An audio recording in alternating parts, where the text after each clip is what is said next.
Hello दोस्तों, अगर आपके पास कोई पेशेंट चेस्ट पेन का आता है तो कैसे अप्रोच करेंगे कि ये पेशेंट हमारा एसटी एलिवेशन की तरफ जा रहा है, नॉन एसटी एलिवेशन की तरफ जा रहा है, एक या फिर एक सिंपल एंजाइना है। इन लोगों का हम लोग सबसे पहले एक ईसीजी करा के देखेंगे। अगर ईसीजी हम लोगों का टी वेव का इन्वर्जन उसमें शो हो रहा है मोस्ट ऑफ द लीड्स के अंदर, तो उसको मेडिसिन देने के बाद जब उसका पेन सबसाइड कर जाए एक नया ईसीजी करके देखेंगे। अगर टी वेव नॉर्मल पोजीशन में पहुंच गई तो ये हमारा सिंपल एंजाइना था।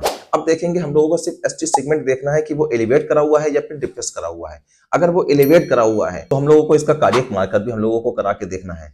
दूसरी चीज ये है कि कौन कौन सी लीड्स के अंदर है, ये लीड्स हम लोगों को याद रखना पड़ेगी। अगर जैसे V1 से लेकर V4 के बीच में अगर हम लोगों का एसटी एलिवेशन आ रहा है तो इसका मतलब ये है कि एंटीरियर वॉल एमआई को रिप्रेजेंट करता है। लीड 2, लीड 3 और एवीएफ को अगर आ रहा है तो ये इंफीरियर वॉल को, या फिर लीड 1 एवीएल V5 V6 को अगर आ रहा है तो ये लेटरल वॉल को रिप्रेजेंट करता है। इसमें हम लोग कार्डियक मार्कर भी करा के देखेंगे जो कि एलिवेट होंगे। कभी कभी देखा क्या है, चेस्ट पेन हो रहा होता है और उसको सस्पेक्ट कर रहे हैं कि एमआई है, लेकिन ईसीजी उसका नॉर्मल आता है। उसको कोई 2-3 घंटे वेट करा के नया ईसीजी करा के देखेंगे, तब हम लोगों के ईसीजी के अंदर चेंजेस आते हैं।